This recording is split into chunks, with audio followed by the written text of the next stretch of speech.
তিনি একমাত্র পারেননি ফুটবলটাকে কথা বলাতে। এক ম্যাচে 23টি গোল করার রেকর্ড রয়েছে তার খেলা দেখলে আপনার মনে হবে ফুটবল খেলা কম, কুমফু ফাইট বেশি। তার স্কিল এবং দক্ষতা এতটাই বেশি ছিল যার কারণে মুগ্ধ হয়েছে গোটা বিশ্বের ফুটবল প্রেমীরা। বলছিলাম ব্রাজিলের কিংবদন্তি ফুটবল প্লেয়ার রোনালদিনহোর কথা। আজকে জানবো এই কিংবদন্তি ফুটবলারের ইতিহাস।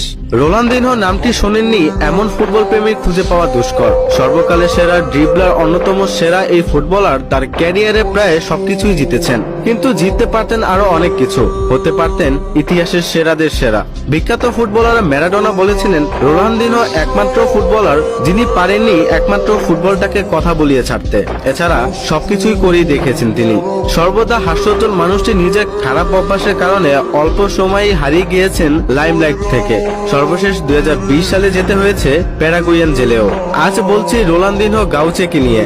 রোনালদিনহো 1980 সালের 21শে মার্চ ব্রাজিলের পোর্তে আলগোরে নামক শহরে জন্মগ্রহণ করেন। ছোটবেলা থেকেই তিনি বিচ ফুটবলার আর অ্যারিনা সকারের প্রতি আকৃষ্ট হয়ে পড়েন। এখান থেকে তার ফুটবলের প্রতি প্রেম শুরু বলা হয়। ফুটবল ক্যারিয়ারে খেলেছেন অ্যাটাকিং মিডফিল্ডার ও ফরওয়ার্ড হিসাবে। রোনালদিনহো প্রথম মিডিয়ার নজরে আসেন 13 বছর বয়সে, যখন তিনি এক লোকাল টিমের সাথে একাই 23টি গোল স্কোর করেন। তিনি তার ইউথ ক্যারিয়ার কাটান গ্রেমিও নামক ক্লাবের সাথে, আর 1998 সালে তার প্রফেশনাল ফুটবল ক্যারিয়ার শুরু করেন। 1997 সালে ফিফা অনূর্ধ্ব-17 বিশ্বকাপ এবং সাউথ আমেরিকান অনূর্ধ্ব-17 চ্যাম্পিয়নশিপ বিজয় দলীয় অন্যতম সদস্য ছিলেন তিনি, এবং এর মাধ্যমে বিশ্বকে জানিয়ে দেন তার আগমন বার্তা।